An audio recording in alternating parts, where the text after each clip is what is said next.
Hello, welcome to Lemon Series, where we talk anything and everything entertainment. I'm, of course, Lemon himself, Zeke Lemon, and this is my review for Episode 4, Miss Marvel, the Pakistan episode, because this is where they traveled. There's no Bruno, the friend is not there, and I'm starting to get nervous. I am starting to get nervous. But overall, this episode is still very, very good. But before we get into that, let's get the inventory out of the way. Make sure to hit that subscribe button. We're trying to get to 100 subscribers.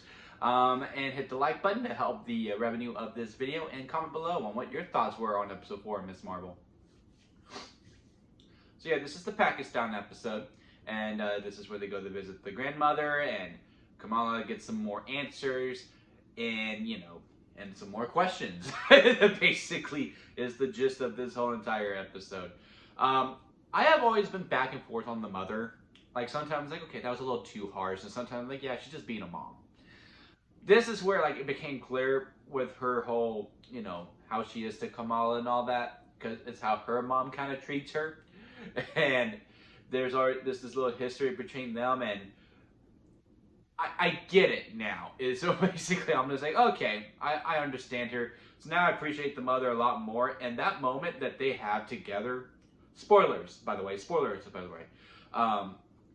at the table where Kamal is like, how do you eat this stuff? I was like, that's a very sweet moment now that I understand what both each character is coming from. Because the grandmother is like very sweet to Kamala, but then the mom's like, sup? Like just automatically just so short with her. The mom's like, you need to paint this house. And then mom's just like, and her grandmother's just like, oh yeah, let's just paint it, let's ruin everything. And then they have their nice little one-on-one moment of like, she was like, Mom, I just need to get out of here, Like, I couldn't be here anymore with the neighbors telling me, making fun of you with your crazy stories. I didn't need your stories. I needed you as a mother. I was like, damn.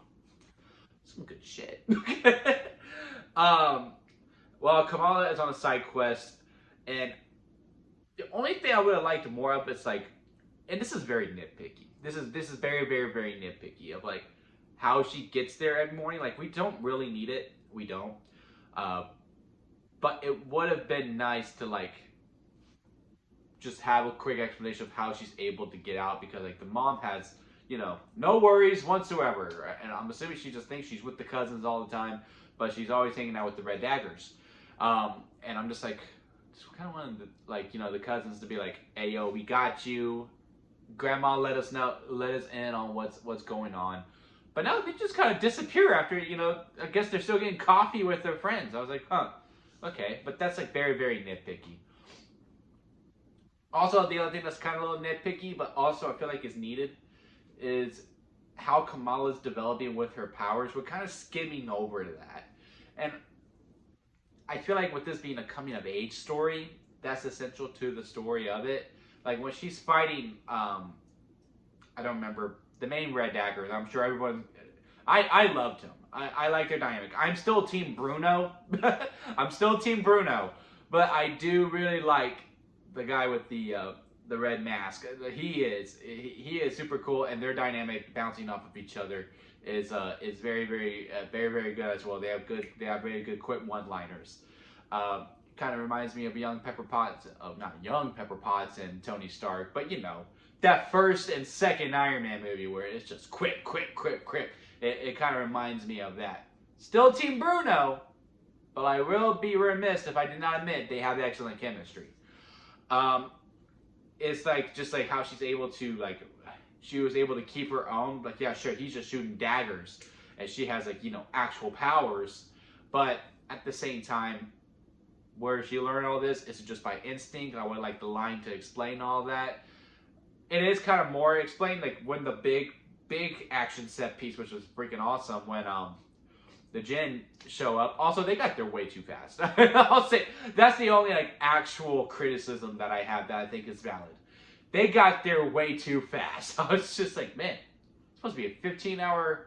Well, I guess because they showed the night before and the day. Okay, all right, not a valid criticism, but to me, they still got there pretty fast. And how did they get on a plane? Aren't they criminals at this point? Well, I guess the power of beans. But anyway, regardless of that, still valid criticism to me, but I can see why it may not be. And they have that big action set piece, and I knew the head red Dagger was going to die. Like, as soon as they showed up, and because like he was giving out the speech, he was showing everything. Like, you know, it's the rule of Marvel. You explain something to your lead character, you have served your purpose, so now you die.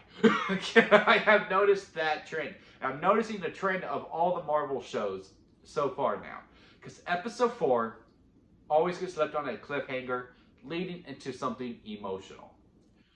And I am still a huge fan of the actress playing Kamala. I think next episode is going to be her first real true test. Because during the train scene, and like, you know, we've been talking about this throughout since, you know, hell, episode 2, I believe, about, you know, the refugees of the Muslims like, going on the train and how the train broke and all that stuff. And like seeing this, seeing that, I mean, episode 5 is going to be the, like, you're going to learn, like, she's going to, like, really learn to embrace the Muslim culture even more. That's what I'm thinking anyway, because we see the train sequence and, you know, she's getting emotional over it. I didn't fully buy it. I will admit that. But this is her very first acting gig. She's never, as far as I understand, she never had desire for acting. She just kind of went to this audition because she wanted to meet people from Marvel, and she got the freaking job. And, you know, we'll see how it goes. Like, I just don't really feel like automatic resorting to, like, some white tears is what I would have pictured it as. Like, yeah, emotional and, like, just being in pure shock that she's here. But, like, she's just immediately, like, you know, going, I was like, okay. But, hey, that was probably not her choice. That was probably the director's choices. But yeah, I mean, this episode was great. I do miss Bruno. The only reason I'm getting worried now is because, again, of the paddle. Episode 4, you leave on the cliffhanger. Episode 5 is the emotional episode. Explain everything, the calm before the storm, if you will.